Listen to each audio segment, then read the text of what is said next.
Assembly ఎలక్షన్లు అలాగే parliament ఎలక్షన్లు ముగిసి ఏడాది కాలం పూర్తయిన తర్వాత మరోసారి ఎన్నికల హడావిడి మొదలైంది రాష్ట్రంలో. తెలంగాణ రాష్ట్ర వ్యాప్తంగా పలు చోట్ల ఖాళీ అయిన పట్టభద్రుల ఎమ్మెల్సీ అలాగే ఉపాధ్యాయుల ఎమ్మెల్సీకి సంబంధించి ఎన్నికల సంగ్రామం అంతా మొదలైంది. ఇప్పటికే అధికార పార్టీకి సంబంధించి కొంతమంది అభ్యర్థులు బరిలో ఉండగా బీజేపీకి సంబంధించిన అభ్యర్థులు బరిలో ఉన్నారు. మొత్తంగా చూసుకుంటే ప్రస్తుతం హాట్గా సాగుతున్న ఎన్నికల హడావిడి కరీంనగర్ ఎమ్మెల్సీ స్థానానికి పూర్తి స్థాయిలో ఉందని చెప్పొచ్చు. నమస్తే, మీరు చూస్తున్నది పురా లోకల్ న్యూస్. నేను మీ మధుకర్ రెడ్డి. అయితే ప్రస్తుతం నామినేషన్ల పర్వం ముగిసింది. కరీంనగర్ కలెక్టరేట్ నిన్నటి వరకు కూడా ఎన్నికల నామినేషన్లు పార్టీ అభ్యర్థుల హడావిడితోని కార్యకర్తలతో దద్దరిల్లిపోయిందని చెప్పొచ్చు.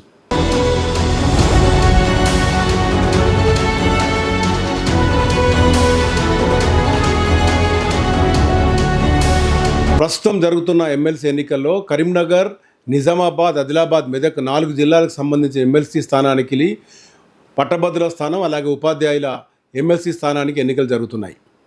అయితే ఇప్పటికే అధికార పార్టీ కాంగ్రెస్ అభ్యర్థి ఉట్కూరి నరేందర్ రెడ్డి దాదాపు 6 నెలల నుంచి కూడా రేసులో ఉన్నారు. ప్రచారాలు ముమ్మరం చేశారు. అఫీషియల్గా కాంగ్రెస్ టికెట్ అనౌన్స్ అయిన తర్వాత భారీగా నామినేషన్లు వేయడం జరిగింది. నిన్నటితో నామినేషన్ల పర్వం ముగియడంతో నరేందర్ రెడ్డికి సపోర్టుగా ఆ పార్టీకి సంబంధించిన మంత్రులంతా కూడా, అధికార యంత్రాంగం అంతా కూడా పూర్తి స్థాయిలో పార్టీ కార్యకర్తలు, పార్టీ అధ్యక్షులతో సహా కరీంనగర్లో వాలిపోయారు. పెద్ద ఎత్తున భారీ ర్యాలీ తీయడంతో పాటు నామినేషన్తో సవాల్ విసరడం జరిగింది. తన అభ్యర్థత్వాన్ని ఖరారు చేసిన తర్వాత నరేందర్ రెడ్డి గతంలో కన్నా ఎక్కువగా ప్రచారాన్ని ముమ్మరం చేసిన సందర్భం. అయితే ఇప్పటికి సంబంధించి పట్టభద్రుల ఎమ్మెల్సీ స్థానానికి మాత్రం కేవలం కాంగ్రెస్ పార్టీ ఒక అభ్యర్థిని మాత్రమే ప్రకటించింది. ఉపాధ్యాయ ఎమ్మెల్సీకి సంబంధించి మాత్రం ఇప్పటివరకు అభ్యర్థిని ప్రకటించలేదు. నామినేషన్లు కూడా పూర్తయ్యాయి. అదే కరీంనగర్ జిల్లాలో కరీంనగర్ జిల్లాకు సంబంధించి జరుగుతున్న ఉపాధ్యాయ ఎన్నికలకు సంబంధించి ఇప్పటివరకు 17 నామినేషన్లు దాఖలయ్యాయి.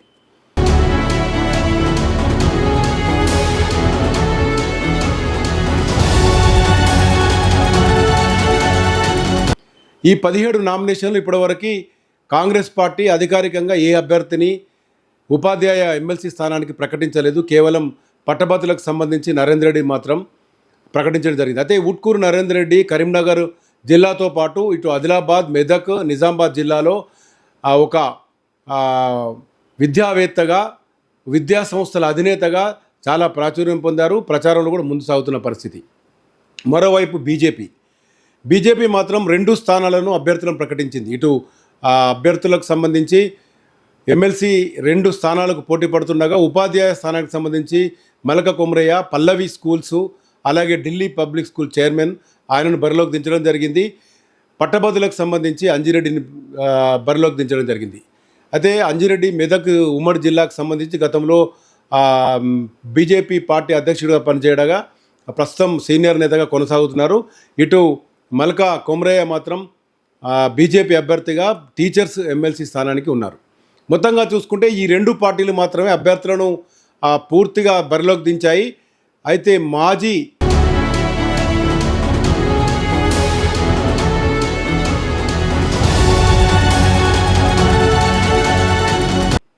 ముఖ్యమంత్రి కేసీఆర్ మాత్రం పూర్తి స్థాయిలో ఈ ఎమ్మెల్సీ ఎన్నికలకు సంబంధించి నిమ్మకుండిపోయిన పరిస్థితి.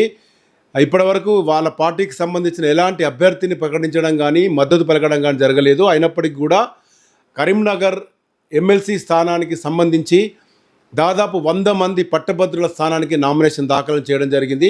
స్క్రూటినీ తర్వాత, విడ్రాల్ తర్వాత ఎంతమంది బరిలో ఉండాలని మాత్రం 13వ తారీఖు పూర్తి స్థాయిలో తెలుస్తుంది. అదే 100 మంది నామినేషన్లు పట్టభద్రుల స్థానానికి దాఖలు కాగా టీచర్స్కు ఉపాధ్యాయులకు సంబంధించిన ఎమ్మెల్సీకి మాత్రం కేవలం 17 నామినేషన్లు మాత్రమే వచ్చాయి. చూడాలి. కరీంనగర్ ఇప్పటికే ఎన్నికలకు సంబంధించి పూర్తి స్థాయిలో ప్రచార హోరు మొదలైందని చెప్పచ్చు. ఇప్పటికే ఇటు బీజేపీ పెద్ద ఎత్తున నామినేషన్లు దాఖలు చేయడం జరిగింది. కేంద్ర మంత్రులు కూడా రావడం జరిగింది. ఆ పార్టీకి సంబంధించిన ఎంపీలు రావడం జరిగింది. కరీంనగర్ మాత్రం నిన్నటి వరకు నామినేషన్ల పర్వాలతోని దద్దరిల్లిపోయిందని చెప్పచ్చు. దీనికి ధీటుగా కొంతమంది ఇండిపెండెంట్ అభ్యర్థులు కూడా బీఆర్ఎస్ నుంచి టికెట్ ఆశించిన సర్దార్ రవీందర్ సింగ్ ఆ పార్టీ ఎలాంటి ప్రకటన చేయకపోవడంతో ఆల్ ఇండియా ఫార్వర్డ్ బ్లాక్ నుంచి నామినేషన్ దాఖలు చేసినట్టుగా తెలుస్తుంది. మొత్తంగా ఆ అధికార పార్టీతో పాటు కేంద్ర అధికార పార్టీ ఈ రెండు, ఇటు భారతీయ జనతా పార్టీ, కాంగ్రెస్ పార్టీ, ఇవి రెండు మాత్రం తమ అభ్యర్థులను బరిలో దించడం జరిగింది. అయితే ఈ ఎన్నికలు ఈ నెల 27లో పూర్తవుతాయి. తర్వాత పోలింగ్ అయిన తర్వాత ఎన్నికల కౌంటింగ్ మాత్రం వచ్చే నెల 3వ తారీఖున ఉంటుంది. ఫలితాలు వెలువడే అవకాశం ఉంది. 20 రోజులు మాత్రమే అభ్యర్థులకు స్క్రూటినీ తర్వాత కేవలం 20 రోజులు మాత్రమే ప్రచారానికి ఉంటుంది. ఈ లోపలనే ఇప్పటివరకు ప్రచారాలు ముమ్మరం చేసిన అభ్యర్థులంతా మరోసారి ఇటు గ్రాడ్యుయేట్స్ను ప్రసన్నం చేసుకోవడానికి, అలాగే ఉపాధ్యాయులను ప్రసన్నం చేసుకోవడానికి తిరుగుతున్న పరిస్థితి. మొత్తంగా చూస్తే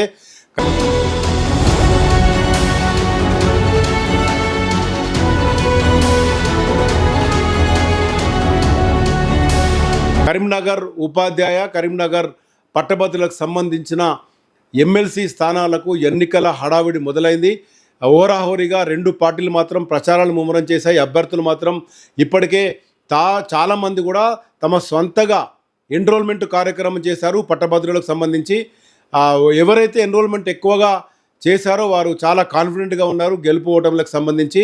మొత్తంగా ఎన్నికలు సజావుగా సాగి ఈ 20 రోజులు పూర్తి స్థాయిలో ప్రచారాలు ముగించి పోలింగ్తో అయిన తర్వాత ఎన్నికల ఫలితాల కోసం వచ్చే నెల వరకు ఆగాల్సింది. ఇది కరీంనగర్ జిల్లాలో ప్రస్తుతం ఎన్నికలకు సంబంధించిన హడావిడి. కెమెరా పర్సన్ మైదర్తో మధుకరెడ్డి, పురాలోకల్ న్యూస్, కరీంనగర్.